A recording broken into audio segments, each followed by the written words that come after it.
the kids would always pull their eyes down. And that's something that I often thought about. And as I pushed my eyes up in the mirror, you know, I thought that was the answer to everything.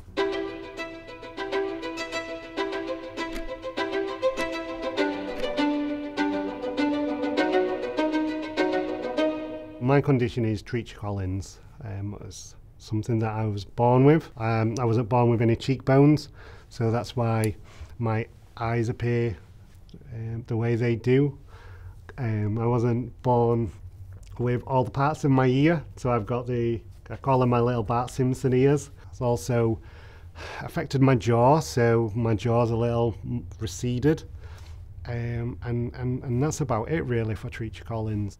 When I was born, my birth parents decided that they needed to go their way and I needed to go my way. My adoption report says that Jono Lancaster was born on the 31st of the 10th, 1984. Both parents were horrified by the child's appearance. Both parents felt no maternal bond. Both parents left the hospital 36 hours later, leaving the child behind. And those words, you know, it's something that's obviously stuck with me.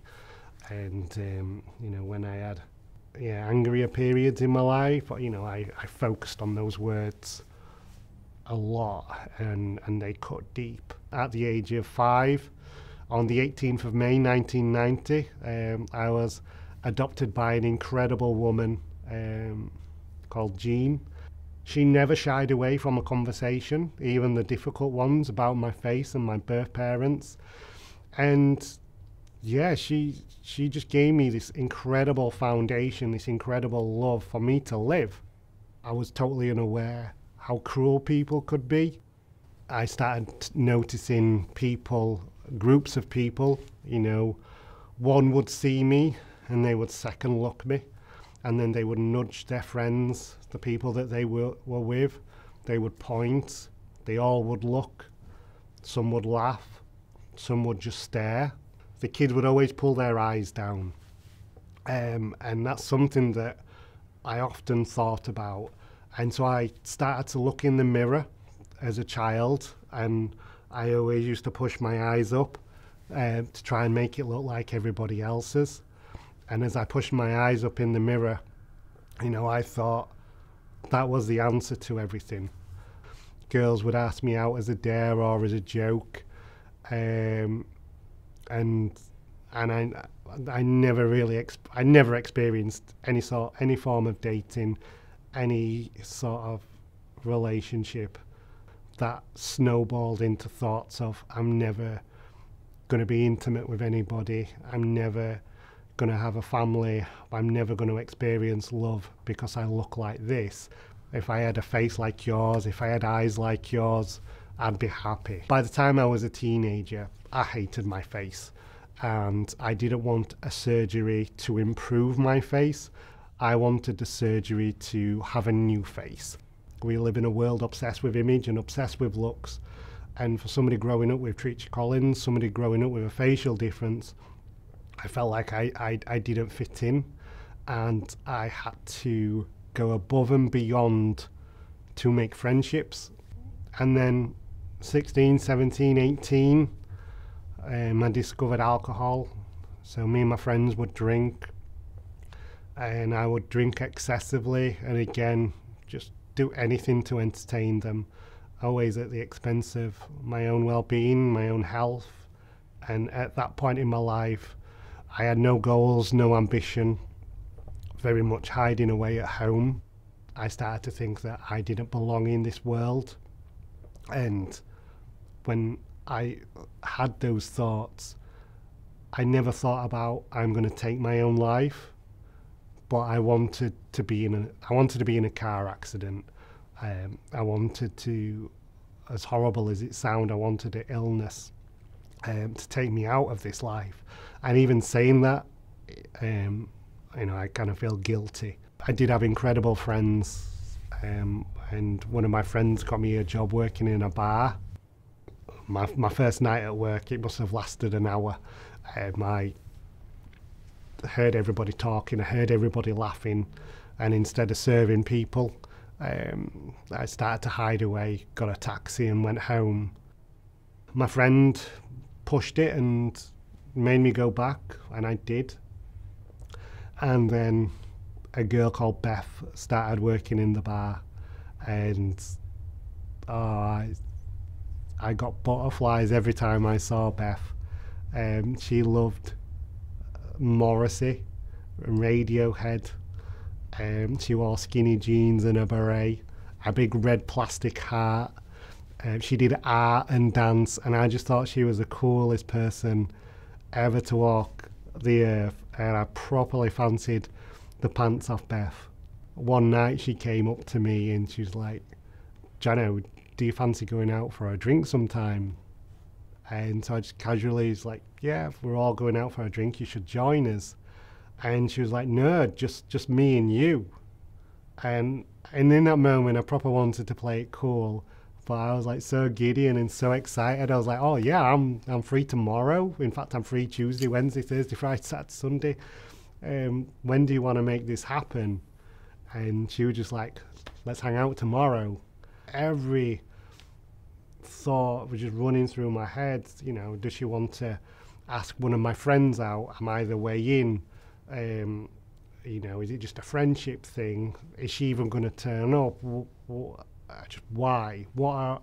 I questioned her motives, but she did. She turned up, and it was great. I was like, "This is the best day ever."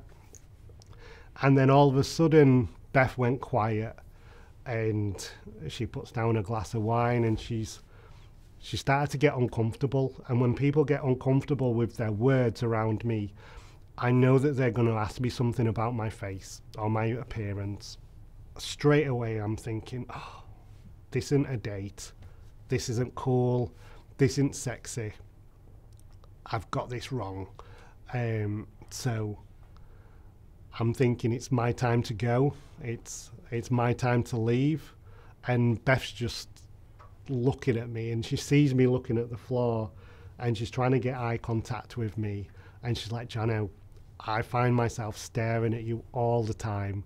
And again, I hate being stared at, and I found that quite insulting in that moment. And she's like, "I find myself staring at you all the time." And she leans in and she kisses me, and she comes back and she's like, "I just love your face, innit?" And she was just so casual about it. And we've often spoken about that moment since. But to me, that moment, as casual as it was for her, I went from feeling ugly to thinking I'm like the sexiest guy in the world. I'm like David Beckham, Brad Pitt, all rolled into one. This was huge for me. We were in a relationship for a few months. I had a confidence, I had a swagger about myself. And then Beth was always full of dreams and full of goals. And she was like, "No, I can't do this anymore. I want to go traveling around Europe." And I was like, "Oh, right." And it crushed me. But as heartbroken as I was, I just had this admiration that somebody was able to just say, "This is what I want to do for me." It was my first healthy relationship. I didn't need sex to make me happy. I didn't need alcohol to make me happy. I didn't need a filter on my phone to make me happy. I didn't need to push my eyes up to make me happy. It was really looking at who I was as a whole and discovering things that I loved about myself. Your birth parents, did you ever try and make contact with them again? I always wanted to ask them questions. I always wanted to know why. There were so many things I wanted to say and share with them. And then in my darkest days, I wanted to hurt them as much as I was hurting too. So when I'm 24, 25, I'd reached the point where I wanted to reach out to my birth parents. I want to let them know that I'm okay, and if they're open to meet me, then that would be incredible. So we shared that with them through a letter. A week or so later, we got a letter back, very clear regarding this subject. We do not wish any contact. Further attempts will be ignored. They'd both signed it, and that was it. You know, I cried and I felt rejected all over again. But again, thinking about my birth parents, you know, they made that decision all them years ago, and they've decided to stick by that. They've done what they felt was best for them, and I respect that. And at the end of the day, I will always come back to those two human beings gave me life, and for that I am forever grateful. Every milestone that I have in life, I tend to think about them. But I guess the ultimate thing that I want to share with my birth parents is that I am happy and I'm okay and I'm healthy, and I hope you are too. And what's the future for you?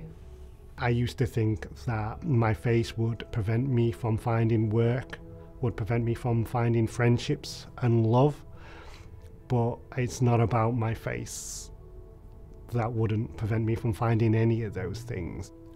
I'm learning more things that I love about myself, and as I've done that, more opportunities have opened and presented themselves to me. I've discovered more relationships, friendships. I've made truer, deeper connections.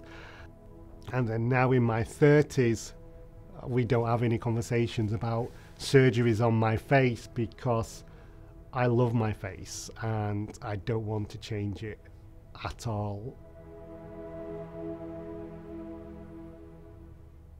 I mean, we've decided that even though there are some difficulties like that, that our love is stronger than that. And Yeah.